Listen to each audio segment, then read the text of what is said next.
Good morning, everybody. Welcome to Adventist Risk Management's fifth crisis communication webinar. I am Kurth Lampe, the Marketing and Communication Manager for ARM, and I am filling in for David Fournier, who is not with us today. We are just glad that you guys have joined us. We have a record audience this morning. We have our biggest attendance yet. I don't know if that's because this topic is just so timely and it matters today or if it's because you're all at home and have nothing else going on and you want to join us. Whatever the reason is, we're glad that you are with us. This is again a very important topic. We've been touching on crisis communication for several weeks now. Again, this is our fifth part, and we have two more coming up next month and in May, and we'll tell you about that at the end. These have been hosted and presented by Kurth Lampe Worldwide. They are a strategic communication firm out of Chicago. Kevin Lampe is with us again, and we are welcoming for the first time in this setting his wife and boss, Kitty Kurth. So welcome to you both. I'll get back to you in just 1 second. I want to do a couple more pieces of housekeeping here. There is a question and answer button down at the bottom of your screen. You can use that at any point to ask questions. We will see those and we'll be answering those at the end. And then again, all of our webinars, if you have missed, if this is the first one that you are joining us for, you can go back and see all of those previous webinars on crisis communication on our website. That is adventistrisk.org, and you can go to safety resources and click on the webinar link. But we're going to turn it over now to Kitty and Kevin, and I'm sure that you guys want to talk a little bit about the situation that we are in. It's certainly, there has been some crisis that is happening, and many firms, I'm sure, are dealing with that. I'm going to turn the time over to you, and I'll come back at the end for the question and answer. So thank you guys for being with us today. Terrific, and thank you, Chris, and good morning to everybody who is out there. It is nice to be back with you again for the fifth seminar, and we're glad and honored to be able to share this information with you this morning, or today, or whenever you may be looking at this webinar in the future. A couple things about what's going on right now. Now is the time when communication is incredibly important, and also credible, truthful information is incredibly important. It is an opportunity, one, to stay in touch with both of the people within your organization and as well the people that you are serving. People need continual information and need continual communications in order for them to understand what's going on in their lives, understand what's going on in their profession, but also making sure that it is truthful information and that it's consistent with everything else that's going on. This is the challenge that we have in these times, is to get information that is both correct and information that is timely. And this particular crisis is a little bit challenging for all of us because the information we're getting everywhere is not consistent, and you need to weigh all of it with what you know is correct and use common sense. I have to do one bit of housekeeping on our end. We do have two very loud and sometimes noisy cats who are cooperating at the moment, but if I have to rush off camera, it is not a crisis. It is simply a feline situation. All right, so today we are having, when a crisis hit, what to do in the first hour. Participants today, you're going to learn what to do when a crisis strikes and the key steps to take within those first 60 minutes. And joining us today is Kitty Kurth, who is my boss both at home and office. I'm proud to say I work for her. She owns the firm that bears her name. And sometimes I like to say I'm 49% of Kurth Lampe Worldwide. Which is not technically correct. He's actually 0%, 0%. She's 100%. But we are, we're seasoned crisis managers. And as we've talked in the other seminars, we've had a long history of working with the Seventh-day Adventist Church, and are thrilled to be able to help you in this situation. As always, we like to start off with these things with losing your head in a crisis is a good way to become the crisis. So this is important to remember, that you're the one that people are looking to for leadership throughout the situation. And in these situations, we as crisis communicators and crisis managers do have to be a little bit like doctors. The first rule should be do no harm. All right, so some of the basics. What you need to have completed in advance. These are the things hopefully that you have done before the crisis does hit. And your crisis plan should identify your protocols and procedures. What are you going to do? How are you going to do it? Who are the members of the crisis team? Who are the people that are going to be guiding what's going on? What are their responsibilities within that team, and how that team should operate? Finding subject matter experts, taking a look at areas that exist within your organization, and who are the key people that understand that the best, who are able to tell us this is what's going on and this is what matters the most. Who is going to be your spokesperson? You know, sometimes it may be the CEO, sometimes it may be the president, sometimes it may be the person that's the most responsible, but sometimes it also may be the person that is the best communicator. Because oftentimes, when you have a good message, a message can be blocked by a messenger that is not connecting with the audience. So make sure that you have somebody that is both able to communicate, but also in a thoughtful and persuasive way. And while you can't predict a crisis, you can plan for a crisis. All of the steps that we just outlined and that are on the screen are things that you can do in advance and you should do in advance. Literally, it should be in a literal or figurative folder, crisis folder, where when something happens, you just pull out that document and you run through the steps. I really, really, really strongly suggest the practice drills, because it takes a lot of the emotion and nervousness out of the actual problem.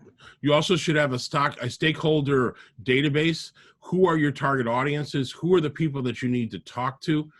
Who are your constituencies? Who are the people that are a part of what your organization, and make sure you know them and how to get a hold of them. And those are all things that can be planned for in advance and that should be planned for in advance. But in the here and now, the best way to be ready for a crisis is to be ready for a crisis. Make sure you put in place in advance all the things that will help you to manage the crisis. But today, time has run out. And we have a crisis. And now the situation now completely changes, and now the clock is starting to tick. So here's our first poll question. Are you ready for a crisis? Yes, no, maybe, or I hope so. And we'll wait a moment while people will vote on the poll question. And those of us who are the first time participating from home or from wherever you are hunkered down, you'll be able to see a poll question will pop up on your screen, and it will give you the options in order to share your answer. I see we've already got one comment here that somebody has said that they're relatively prepared. All right, and fascinating. So far the results are we have one person saying maybe. Another person has just chatted in the chat window saying that they're not ready. Boy, we understand that situation. Sadly, this is one of those things where the second crisis that you go through is a lot easier than the first crisis, because you realize on the first crisis everything you could have done and should have done, which is why we are so adamant about practice drills and about going through a crisis scenario with your staff and with your office, so that when a real crisis hits, you've already made most of your mistakes. So we're getting a number of people who have said now in the chat window that they are not ready. And a couple of people ready, but majority is saying that they're not ready. So we're going to dive into now what is going to happen in those first 60 minutes. So crisis happens now.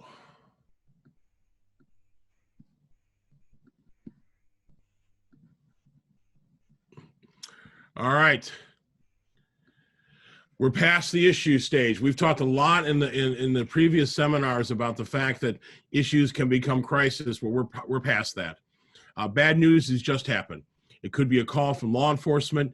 It could be a message from a victim. It could be a very damaging social media post or some type of disaster. The first hour is the foundation that will define the response. The first impression is the lasting impression. And this is a day that you should have planned, but hope would not come. But now we have no other choice. There's no time to waste. The time to act is now. Now, do you have a comprehensive, up-to-date contact list for key members of your organization? We're going to ask that poll question before we begin getting into what the first 60 minutes are. There we go. The poll question is up there. And so people can vote on that right now. I'm glad that I can't vote on it right now, because I will say that one of the things that I'm doing during this time of home confinement and self-isolation is working on my contact list, cleaning things up, making sure I've got everybody's names and phone numbers. I've been taking a few minutes every day to do what is normally a very tedious task, but I found if I cut it into, a 15-20 minute section each day, it's a little bit easier than sitting in front of my database for 4 hours at a time. All right, so people have voted in the poll, and if we can put up the poll results, if that system is working for us. And there we go. Terrific. 84% here of the people do have a contact list. That is so important, and that is a wonderful thing to see that you are ready for. I'm feeling a little bit shamed now, but you guys are awesome that you've got it and it's up to date. That's the most critical thing to start out with. All right, we're going to take a look at the first 5 minutes. First, as I always like to say, take a deep breath. Start cataloging the facts. Understand what has happened. Understand what is going on. And then next, you want to start to engage the crisis team. If I could make one Please. Comment on cataloging the facts, a really simple way to do it, just to get everything down on one page, is make sure you know the who, what, when, where, why, and how of a situation to the extent possible. And then make sure safety concerns are all addressed. If it's a fire, you call the fire department. If there's injuries, make sure you call an ambulance. But make sure, if it's a situation that law enforcement is showing up, make sure that all these things have been addressed in the first 5 minutes. Everything that we're going to talk about in this clock as we walk through the first hour, it's all happening at the same time.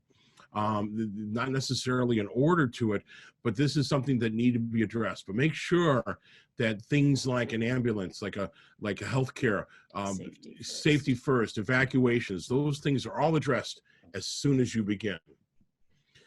Then the next 5 minutes, contact legal and insurance advisors. Let them know what's going on, that there's something happening, that you're going to get them with more get back to them with more information.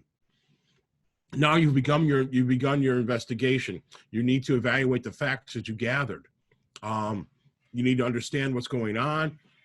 You need to take a look at who do we need to talk to, what facts do we have, what facts do we need to find out.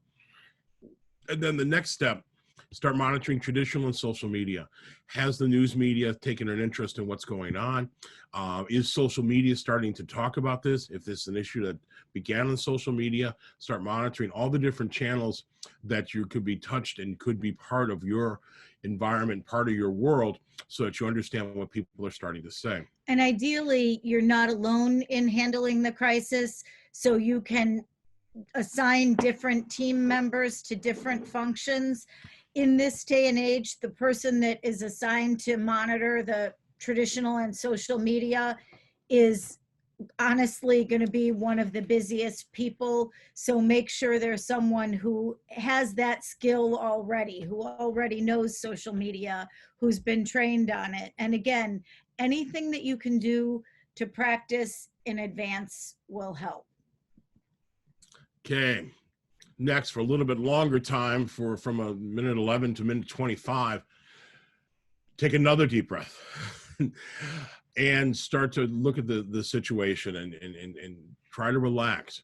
You then need to brief the crisis team and all that is known. The team should be meeting now, and you need to send out and you need to gather them together and then let them know what is going on. You've taken the first 10 minutes to find out what's going on, to take care of safety concerns. But now the thing is to start talking with the rest of the people that are on the crisis team and let them know everything that you know, but also what needs to be communicated, what needs to be communicated to them, what they need to find out to help the whole team work together. And then start preparing a holding statement. This is a statement that you have that you can give out right away. It's not necessarily your final statement, but it is a statement that, as we discovered, follows the acronym ACE: acknowledgement, compassion, empathy. Acknowledge what's going on. This is happening. That you have compassion for the situation, but you're also empathetic with the people that are involved in the situation. Acknowledgement, compassion, empathy. Okay, now from minute 26 to minute 30, prioritize your audiences. Do you need to be talking to your internal audience? Do you need to be talking to your coworkers? Is it a college campus where you need to be talking to the students? Do you need to be talking to the media? Do you need to talk to parents? Who are you going to have to talk to, and who do you have to speak to first? Because the last thing that you want to have happen is the rumor mill gets going before you've gotten good information out to people. Now you're going to begin to develop your strategy and your message. What you're going to say, and how you're going to say it. What are the things that need to be communicated to the audiences that we are helping go through this crisis? Once we just understand what we want to say, and then how do we say it? Is this going to be through social media? Is this going to be through news media? Is it going to be direct contact? Is this going to be through phone calls? Is this going to be through a town hall meeting? How are we going to best be able to communicate what we're trying to do?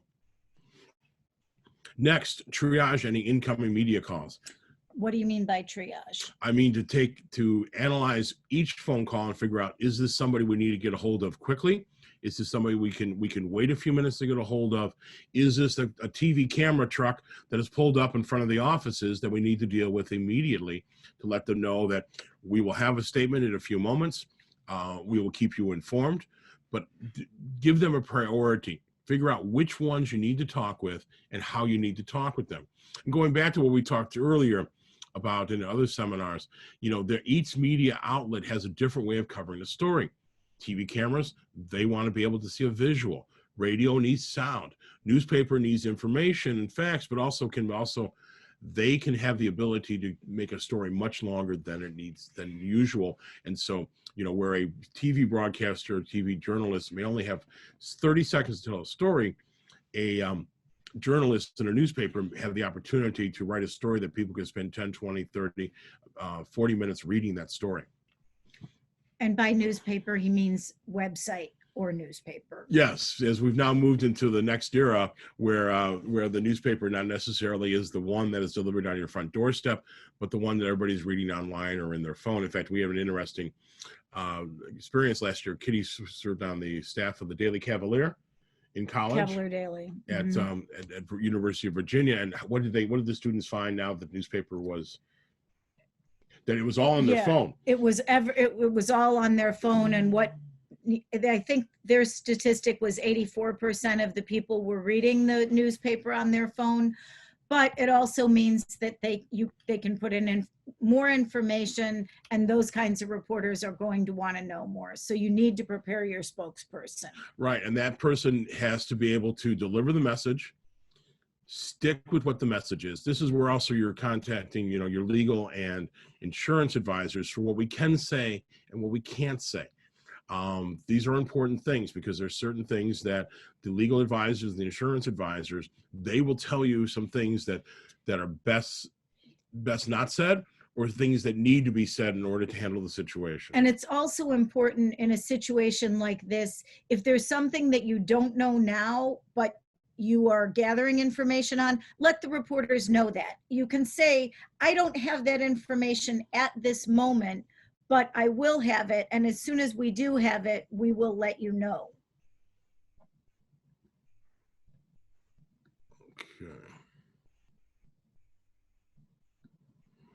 Okay. All right. Now you are ready to deliver the holding statement. If it's appropriate. It may not be appropriate at this moment, but you need to be ready at this time, 30 minutes into the situation, to be able to deliver the holding statement so that when the camera truck pulls up or the phone calls start coming in from parents or whatever the situation is, that you are now ready to be able to communicate something to your audiences. And now be ready to communicate to your target audiences. Is this a message that we need to immediately get to parents? Is this a message we immediately need to get to our clients or our patients or whatever the situation may be? Our target audiences, we need to be prepared to communicate to them within 30 minutes of the situation. Now you gather together your crisis team as well. Hopefully you're all in the same room or you're in the same Zoom room as we see. Or the same conference call, but get everybody so that you can all be on one page. All right, now we've got some little bit of time to take a few breaths here. We've given 14 minutes for the next situation. Take all the information that you have and start to update it. Is this still true what we knew before? Do we have new information? Has the number of people affected changed from the time when the crisis first happened to now? Do we have all the people that are involved in this situation? Do we know and understand who these people are and how to communicate to them? Everything needs to be updated. This is something you're doing on an ongoing basis throughout the first hour and the hours afterwards. Then share your facts. Share the facts with everybody on the crisis team so that everybody understands what is going on and everybody has the information in order to make a good decision. This is not a time to hide any information from the members of the crisis team. Everybody needs to know everything so there's no surprises. One of the frustrating things in any crisis situation is when somebody is holding back some key information or somebody isn't aware of some information that is not key. In fact, it's something that we talked about before some of these seminars is my passion for what people call stupid questions. We always tell our clients, if there is a question that you want to ask us, the ability to answer that, the opportunity to ask that question is always. The answer to every stupid question provides an opportunity for a smart solution. And sometimes if there's a piece of information that people think, oh, I'm not going to say this because it's not relevant, it's usually the biggest piece of information that you need. So now in time of crisis is not a time to hold back. Tell each other everything, and you can together as the crisis team make the decisions about what pieces of information you use, but don't hold back. Continue to analyze the incoming media inquiries and the social media traffic. You're going to start to get phone calls or emails or other type of communication that's going to come in from the news media asking what's going on. They could be, as I say, knocking at the door. And the trucks could be pulling up in the driveway or into the parking lot. Start to analyze who we need to talk to, which of these are important, and put them in our priority. TV cameras that are outside the door and reporters that start to gather, we're going to need to figure out, do we want to talk to them here or do we want to talk to them individually, or how we want to best handle this situation? Do we also then need to call a press conference? Do we need to set up a time when we do invite the media to all come in? But we need to look at who is calling and what they're doing. You know, TVs are going to want one thing, radio is going to want sound, like I said, TVs want visuals, and newspapers will want more detailed information. But I often advocate for a press conference in a time of crisis, because that way you can make sure that all the members of the media who are at that press conference are getting the same information. So you don't have to worry about, did I give all these pieces of information to this media outlet, and did I only give this other one 3? Do I need to call them back? It's sometimes easier just to do it all at once.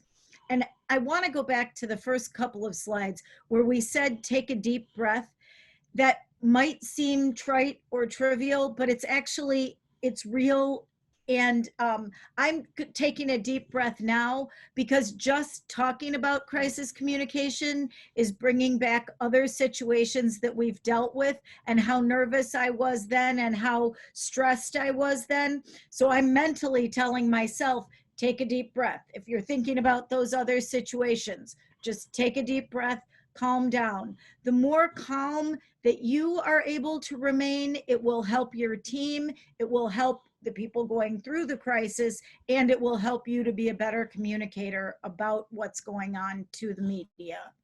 You know, it's like, you know, if you look, it said at the very beginning, you know, don't let yourself become the crisis. Looking at social media traffic, this is always something to really look at with a critical eye. You know, has social media traffic increased so much, but is that social media traffic being generated by 1 or 2 people, by a limited number of people? You know, is this one person continually posting something on and on, you know, on and on again? Is this one Twitter account that's just attacking you relentlessly? You need to analyze it to make sure that that your response doesn't overreach what it is.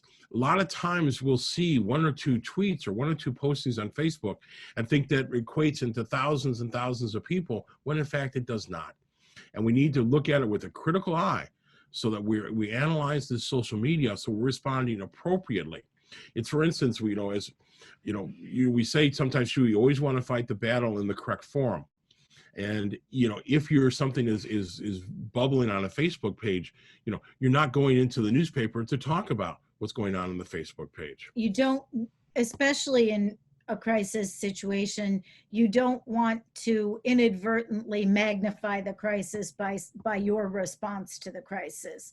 You want to make sure it's appropriate and measured and it's adequate, and you're responding to everybody who needs to know about it, but you don't want to over amplify it.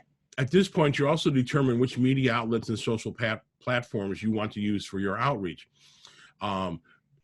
Depending upon your relationship with the media, you may already have certain reporters and journalists who you already have a very good relationship with, who already have an understanding. If you've been doing some effective public relations and doing some effective outreach over the years, you may have a television reporter who has covered you in the past. You may have a radio producer who has used you as a source. You may have a newspaper writer who has always written about the events that are going on in your organization. And so taking a look at those people already have an understanding. They already know who you are and what you stand for. And this is where you want to turn to them in order to tell the story, because they're coming in with hopefully a very good view of you and your organization. The same thing on social media. Is there particular social media influencers? Is there people who are regular posters, who are people regularly talking about what you're doing? Is there a Facebook community around your organization of which you have some champions, some people that are supportive, some people that, that help you, and that are good at writing, you know, and discussing what is going on in the organization, be able to present your story in the best possible light. All right, the final 9 minutes of the first hour. Reconvene the crisis team. Everybody's back in the room, because you need some important things that you're going to be doing now as you finish this first hour. Check back with the legal and insurance advisors. Make sure that you update them on everything that's going on, and make sure that they are prepared and they are part of the ongoing organization. Then decide the next steps. You've had an hour, everyone has gone out and gathered more information. Decide what you're going to do. What have you found out? Be prepared to update the investigation, update the situation, gather any other resources and materials that you have access to or that you're going to need. And so you pull now everything together. Your investigation is moving forward. You discovered which facts that you have at your fingertips, starting to look at what the solution to the situation is, and you're gathering all the materials and all the resources that are going to help you as you start to move forward. And so we've now gotten through the first 60 minutes. Now the following hours. This is where the as the classic advertising slogan goes, where the rubber meets the road. These are the things that hopefully, because you handle things well in the first hour, that you're now prepared for the following hours. Share your holding statement.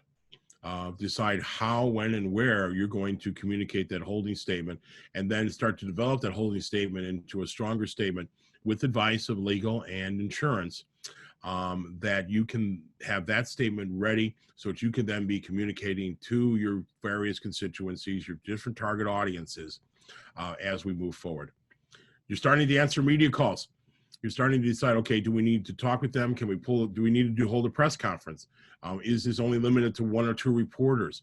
And so now the time has come so that you can start answering these questions based upon what we talked about during the first hour. Continue communicating with your targeted audiences. Letting people know what's going on is key. People, when there is no information available, a vacuum is created and new information fills that vacuum. You need to be filling that vacuum with accurate, responsive information so that people understand, so no one has an opportunity to spread false information. Nobody has an opportunity to say things that are wrong or say things that are inaccurate.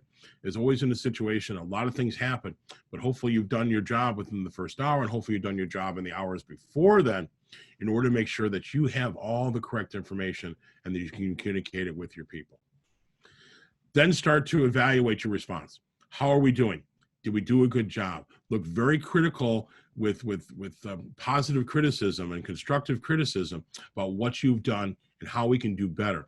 Always be evaluating what you're doing to make sure that you're doing it well and that you're doing it accurately. Check social media, check reporters' questions. If there's questions that keep coming up, then maybe you're not responding to it enough. Maybe you need to respond more to those questions. And even if it's a question that, again, that you don't have the answer to at this moment, you can let them know that you've heard this question, you understand people want to know this information, you're finding it, and you will let them know as soon as you're able to find that information. Kitty, I think that's a key point, is to talk about, where something you can't mention, you can't talk about, becomes an opportunity for you to say, you know what, we need to get more information to you. We need to be able to tell you what's going on with most accurate. Instead of saying no comment, instead of saying, we don't know, we don't know. Admit to the fact that this is information that we will get back to you with. Make sure you know who's asking the question and how to get them the right information. But, don't just say no comment. Don't just say, we don't know. Work out a situation so that you can get back to them with the information they need in order for them to tell their stories. Not we don't know, but we don't know that at this moment. We're trying to find the answer to that, and we'll get back to you as soon as we know. And then recalibrate as necessary. Make sure that you are able to adjust things as things start to change. You're going to get more and more information. You're going to get more and more facts in the ongoing hours after the first hour. But make sure that you're doing, when you gather those facts, that you change, you recalibrate as necessary to make sure that you are talking with the people. So now we have, and I've already seen that we have questions ready, and I like this question. We like this question, and I think we're going to go ahead and jump in and answer this, Chris. Or you want to jump in for a moment before we get into Q&A? Yeah, let me just mention that we have Tim Northrup with us today. He'll be answering questions that pertains particularly to Adventist Risk Management and our clients. But this first question is a great one. It says, we hear that you don't have to talk to the media. What is your view on this stance? Is there ever a time that we shouldn't talk to the media? And I think, Kevin, this is previewing our final webinar on talking to the media. You want to give us a preview of that here today? Absolutely. The quickest way to generate media interest is to not communicate to them. If the media is already talking about the situation and asking questions, and you don't talk to the media, you are going to escalate your crisis. If it's another kind of situation and there's HIPAA regulations or privacy issues, and the media isn't already talking about it yet, there may be some situations in which you can't talk to the media about it. But normally, if the media is asking questions or there are already stories in the media about the crisis, not talking to them isn't going to stop the stories. Sorry for all the negatives in that sentence. Another question here. Oh, go ahead. Go ahead, Kevin. But sometimes all the time when we train clients with the media, how to answer media questions, is your answer is what you want the answer to be. It is your message.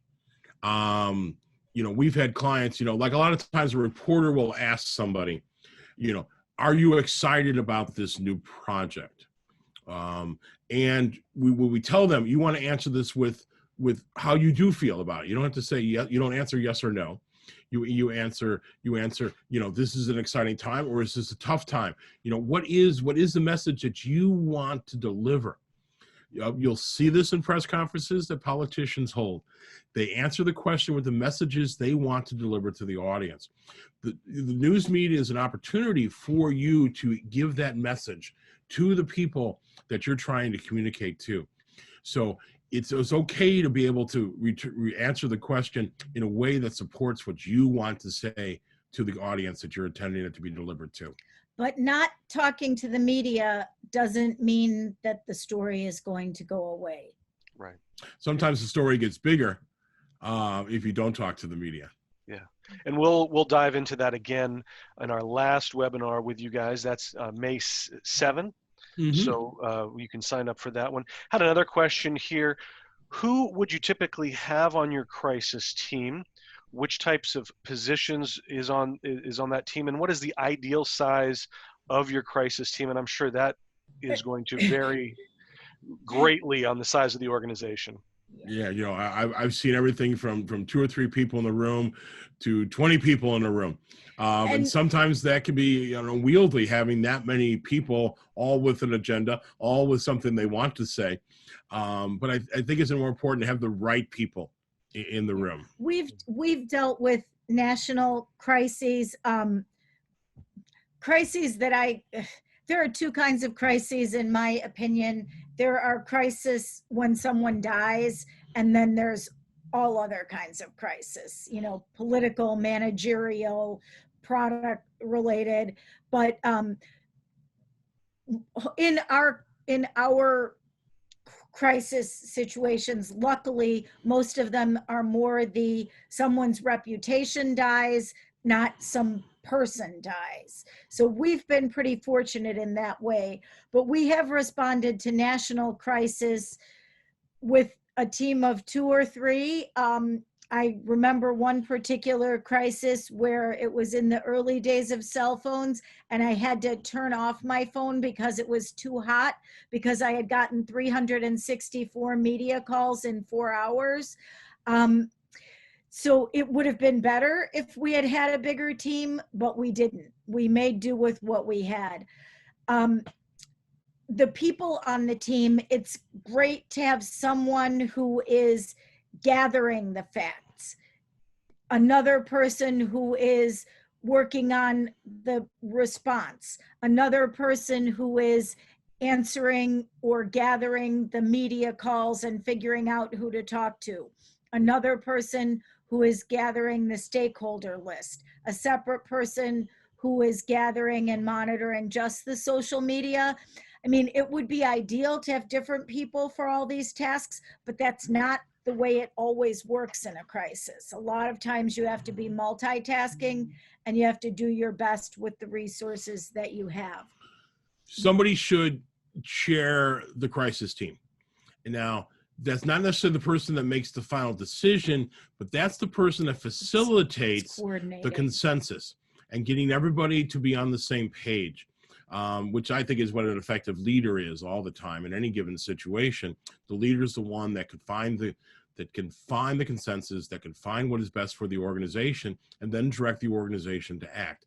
But you do need somebody that is chairing, that almost is a traffic cop as well, for moving things in and out and the information to make sure that everybody's doing it. And ideally, you know, if your organization has a person that's dedicated to public relations and communications, they're obviously a part of the team. Somebody that's handling your social media, they're also should be a part of the team.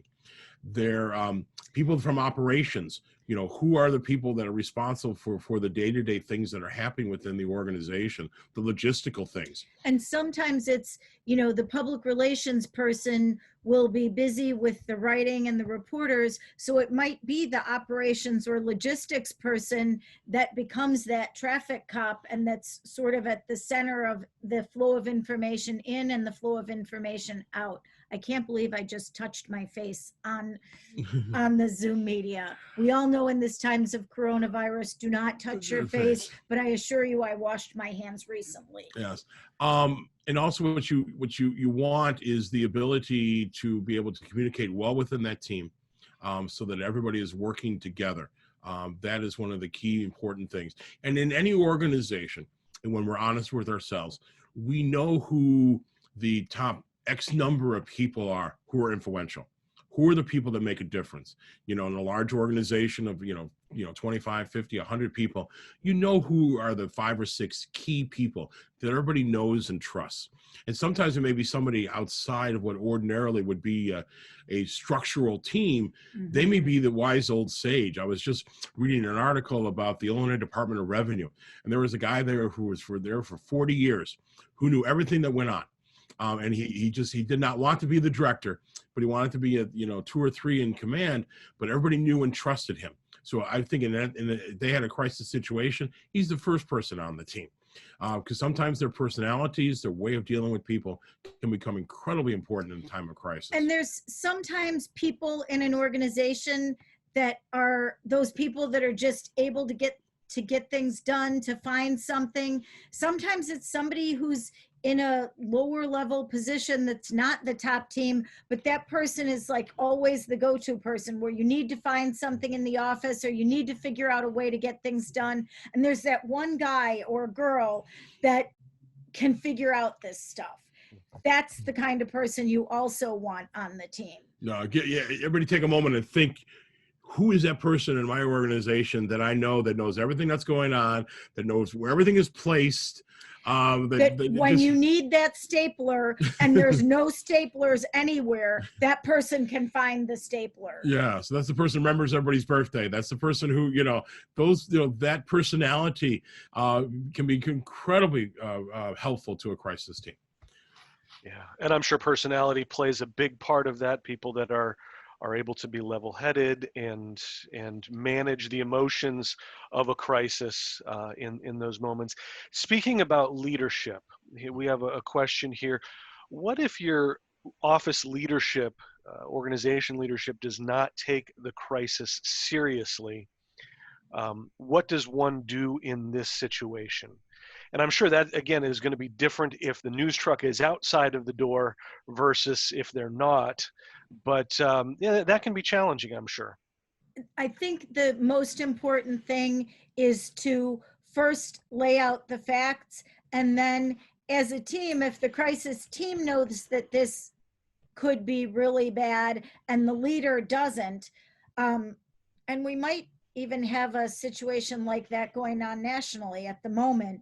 The team needs to put those facts together and lay it out in front of the leaders, and to lay out, here are the things that could possibly go wrong or that could possibly happen if we don't deal with this small crisis now. Here are the ways that it could be worse, or here are the ways that it could blow up in the public.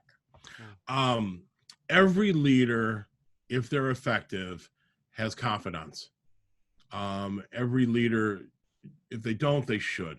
And then I'll share a story of I made a mistake as a leader in an organization one time earlier in my life, and I still make mistakes here and now. In fact, I've touched my face. I've shaken this monitor. So everybody, so we've adjusted the screen a couple times. So we're aware of the mistakes that we've made here, but I made this mistake as a leader, and luckily for me as a leader, 2 or 3 people, it was like 3 people within the organization, took me aside and said, you did this wrong and you need to fix this. And this is why you did it wrong. This is how it's affecting the organization. And sometimes it's going to take, a critical mass, 2 or 3 key people, 2 or 3 influential people who have to sit a leader down and say, we need to tell you this. And it's difficult. And that should be any organization. As we talk, there are some people who have influence and who make a difference. And people need to go to those people and say, now is the time that we have to handle this situation. Sometimes a 60-minute crisis could be a 60-day crisis. And as we talked earlier, let's prevent an issue from becoming a crisis. Is there things that we know that if this gets out of hand, if we're not doing the maintenance on the building, we know the staircase is going to fall down. And at some point, a group of people need to go to the boss and say, the staircase is going to fall down, and make sure we get it fixed. And these are the solutions to fixing it. And so sometimes it takes, within an organization, people to look inside themselves and be able to move forward. That's great. Are there statistics about the impact that first hour has on the public perception in a crisis? How important is that first hour when we're dealing with these crises? The studies we've seen all the time, your first reaction is the lasting reaction. Everything we've seen that's gone into polling, everything that's looked how somebody's handled the situation, reports back that the first thing people learn about a situation, the first impression they have from how the situation is being handled, is the way the situation will be labeled for the life cycle of that situation. And it's just like, think about all the first impressions you have of somebody you meet. Your mother always told you there's only one opportunity to make a good first impression, and she was right. It's the same in media. It's, how you call something, the words that you use, the way that you present your facts. That's what people will remember, for good or for bad. Yeah, absolutely. You also mentioned having an ongoing relationship with people in the media. What is some of the best ways to create those relationships prior to these crises so that we can then draw on that relationship when the time is there? The ideal time is, when you first come into a job. If you are new to a public relations team or you have a new job, that's a great natural opportunity to call and introduce yourself to the media, send them an email. That's ideal, but it doesn't happen all the time. Some of us are in our jobs for a long time, but you can also call when they're new to their job. If there's a new TV reporter in town or there's a new reporter, you can call and say, hey, this is who we are. We're glad that you're covering our community. We just want to have a conversation, tell you who we are, what we do, and how you might want to come to us, what kind of stories we can provide for you. Sometimes the simplest way is to look at who are the journalists that are covering stories about your industry, about your practice, about your ministry, about whatever's going on. And then look, wait, we need to be part of that mix. They need to know about us. We can't hide our light under a bushel. That's so important. And sometimes we, what's the Indian phrase? Even your mother Yeah. Even your mother won't feed you if you don't tell her you're hungry. And so it is important to look at who is covering what's going on in the part of the world that you are participating in. Who can um, who can who can write that story about what we're doing. And so those are the first journalists that you can reach out to and say, hey, we have this interesting thing going on. We would like to show you. We can take you on a virtual tour of our facility right now. In this time, we can walk through on FaceTime and take our phone around and show you this, or we can do a briefing for you and explain how we participate and how we're part of this local community.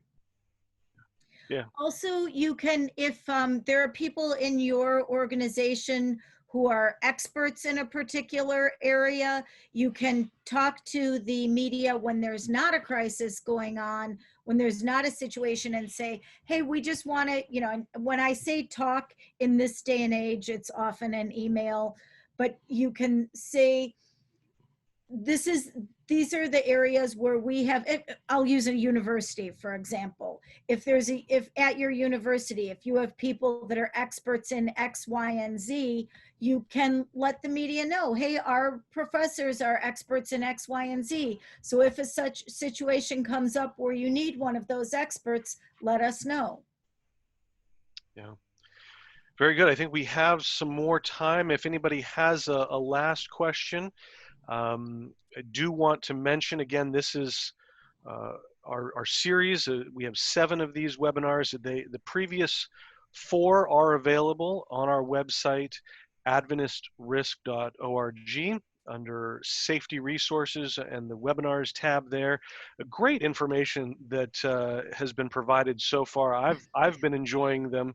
So thank you, Kevin and Kitty, for joining us this time, and for all the previous ones. The next 2 that are coming up, April 9 will be our next one, and that is integrating communication and operations. See how those 2 areas of the organization work together in a time of crisis. And then, as we mentioned, our final one for the series will be May 7, how to talk to or not the media.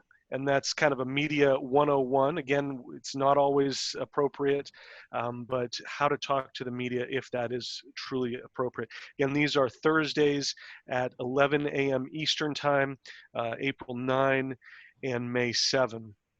Have not seen any additional questions coming in. I don't know if you guys have any final words or wisdom that you want to impart to us. Again, maybe it's something that has to do with the situation that we're dealing with now, or just in general.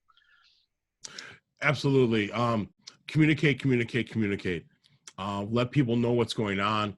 Give them lots of information. Give them lots of accurate information, but then always be available for their questions, and create a atmosphere where everybody is never afraid to ask a difficult or what they may uncomfortable question. Stay calm, tell the truth, tell the facts to the greatest extent that you can. If you don't know something, don't pretend that you do. Tell them that you'll tell them when you do know it. And our favorite thing to say, take a breath. Yeah, very good. Well, thank you for being with us and presenting again. Thank you to all of you who joined us today. Again, if somebody from your organization was not able to join us, please tell them that they can watch this online. It'll be up in a couple of days, but again, we just thank you for being with us, and stay safe out there, everybody. Keep practicing that social distancing, and we will see you on April 9 for our next crisis communication webinar. Thank you so much for joining us. Thank you. Take care, everybody.